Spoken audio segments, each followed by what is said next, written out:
Welcome to Camo Tip Video 3. I'll link all the other camo coverage below, mainly a lot about launchers and melee. This one will be about long shots and mounting kills, and a bit for crouch kills, because those three make up a big portion of the weapon grind. If you focus on those three, it's very possible to get everything done before even getting the final spray paint camo for total kills, which is the ultimate efficiency goal. Might need to try for hipfire too, but all I can recommend for that is obviously use every hipfire related attachment and consider hardcore depending on the weapon. Like for an LMG, it's a lot easier when you only need to hit one shot. As a couple general tips first, to be efficient in going for long shots, if you're a fan of the small map grind, you should be aiming to work on them whenever Shoot House is available, because shipment is here, or it should be here by the time this video goes up, at long last, and I'm guessing long shots will not be possible on there, for most weapons aside from maybe pistols and SMGs, while every other challenge can be done even faster on shipment, assuming we get a playlist for it. I don't know how that's going to work until tomorrow, but if it's something like a Chaos playlist with Shoot House and shipment, remember to be working on a weapon that has the long shot challenge unlocked whenever you're on Shoot House,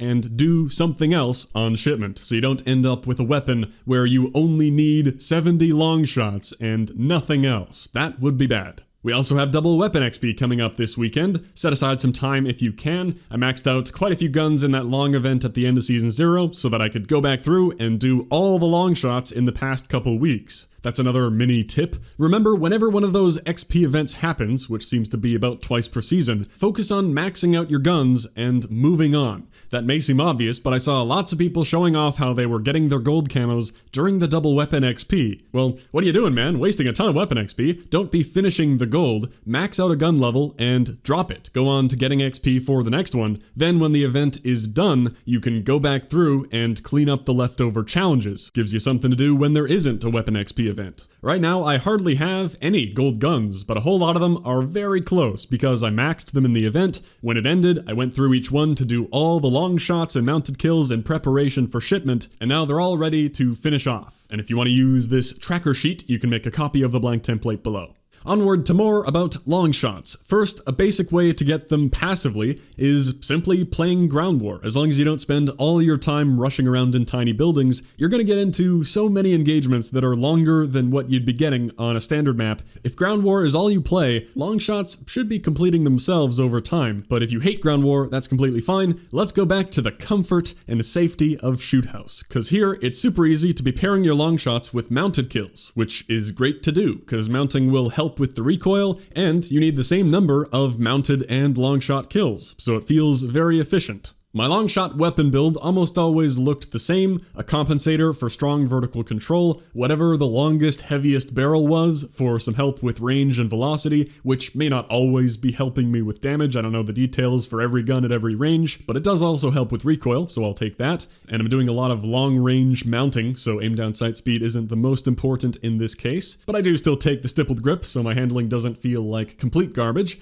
Then some sort of scope. I was using sniper scopes for a while since the reticle challenges wanted long shots and mounted kills. I figured I'd get those done, but that does really hurt ADS time, and it isn't like you need a sniper scope to see at long range, and the scope glint probably scared some people off sometimes too. Thermal can be insanely powerful, we'll be talking about that later, but you can choose any optic. Then the final attachment varied weapon to weapon, often an extended mag, or maybe a stock or underbarrel grip of some kind. Not too important. To be clear, I'm not recommending this as an all-around incredible weapon setup. I'd much prefer a bigger emphasis on sprint to fire and ADS speed, but this worked perfectly for getting low recoil mounted long shot kills.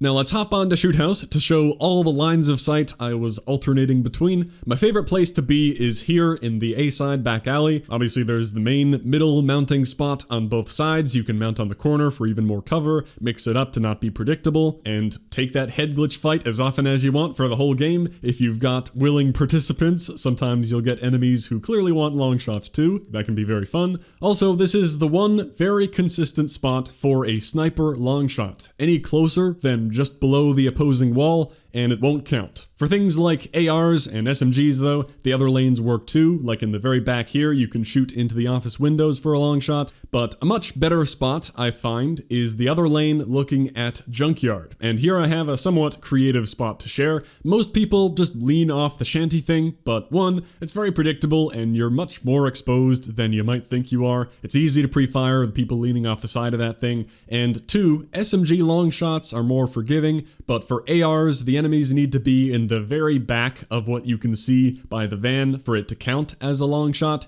So a much better all-around spot to gain a bit more distance is to be crouching and lean off the side of this box. Don't be standing up or you might mount to the top and your looking movement will be restricted, but if you crouch and mount, you get a more consistent long shot. It might feel like you're more exposed here, but if anything, you're harder to see and hit. You kind of get sucked up to this box. It's pretty funny. The wooden thing really gives you no cover and your dark outline is very obvious, while back on the box, you blend in better, you're in the sun, you're more hidden in that gap between the crate and the wood. Your name doesn't even pop up right away if they don't strafe out all the way. I can't really call it an off angle, because it's the same angle, but it is a bit more unexpected. Those are the three main long shot spots I try to use all the time. I try to stay on that side. Of course, there are the mirrors of all those spots back in Junkyard. Leaning off this has the same problem where it's often too close for a long shot when someone runs around the corner, and mounting here blocks your vision of the corner. So this is where the portable cover comes in handy again to make my own mounting spot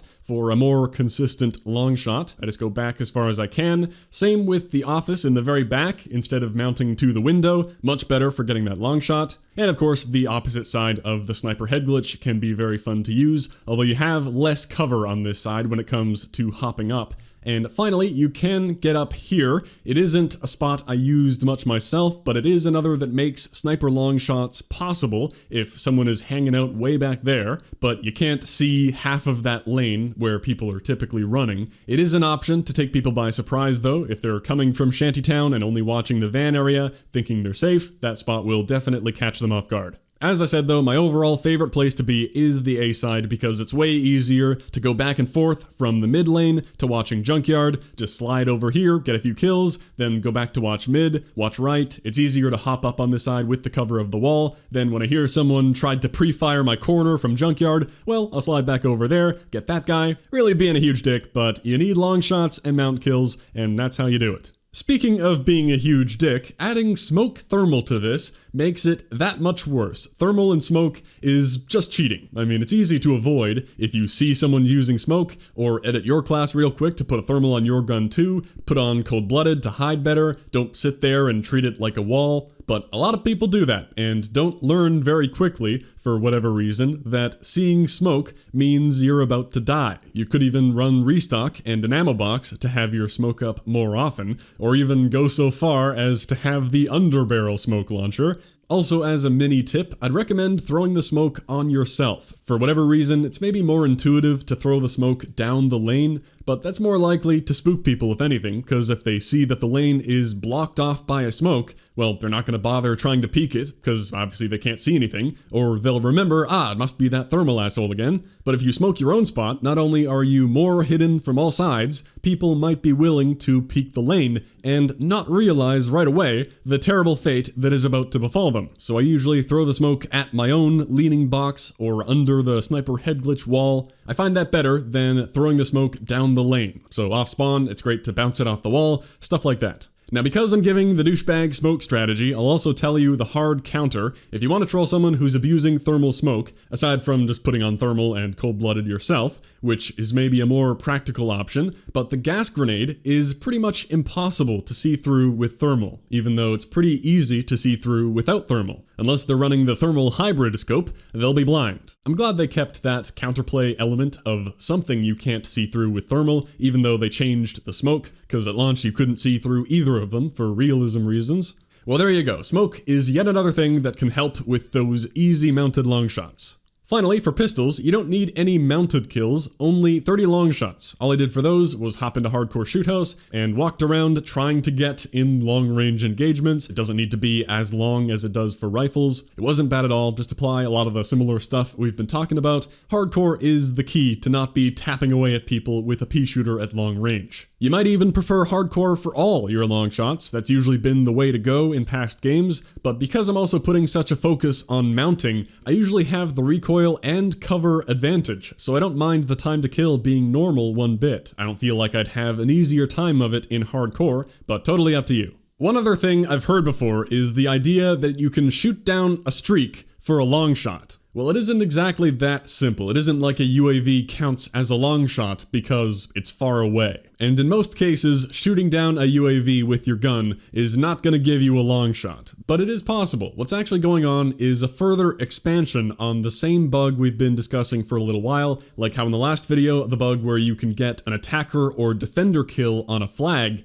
then die and go to destroy vehicles for the rest of the game to get more launcher and attacker defender kills, even though I was still recommending Hardpoint as probably faster and more efficient overall, and I think more fun. Well, it seems like that bug actually applies to just about everything, where you get a kill, like a long shot or hipfire or mounted kill, and then carry it into vehicles. I'm not going to go much more in depth than that. I'd rather focus on game tips rather than straight up exploits, and I've never used that for any gun challenges myself, outside of accidentally a few times, I'm sure, shooting stuff down in normal gameplay. And that's not even some sort of moral principle of not exploiting something. It honestly isn't that helpful. It isn't faster. There's no gun in the game where I'd rather try to set that up and only kill vehicles instead of just playing normally. I'd rather be gaining XP and getting kills and working on all the other challenges at the same time, but I wanted to acknowledge that there is some real weird stuff going on with that, because I'm sure there would have been a couple comments from people who have heard of it,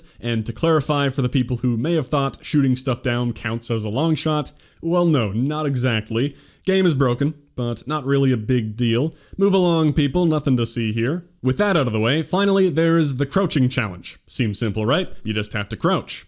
Well, yeah. But I figured I'd answer a couple common questions because you need a lot of crouching kills, and it can easily end up being your last challenge if you aren't paying attention. First up, does sliding count as crouching? We covered this last time too for melee, and no, sliding does not seem to count. You aren't considered crouching until the end of the slide, as shown by the stance indicator, but you don't need to use the epic stop short technique this time like for the knife, because remember you can aim down your sight mid-slide, and that will cancel it to make you crouch right away, so remember to do that if you slide around a lot and you want more crouching kills, or maybe you shouldn't if you're going for hipfire kills. You could also completely disable sliding in the menu since you don't need to get closer to people like you did for the knife, but I find that disorienting and you really don't need to. Another question I've seen more frequently is if I'm crouching and I mount, does that count as both a crouching and mounting kill? Well, unfortunately no, because once again you can see from the stance indicator, when you mount, your character stands up. Even though you can mount on a wall at crouching height,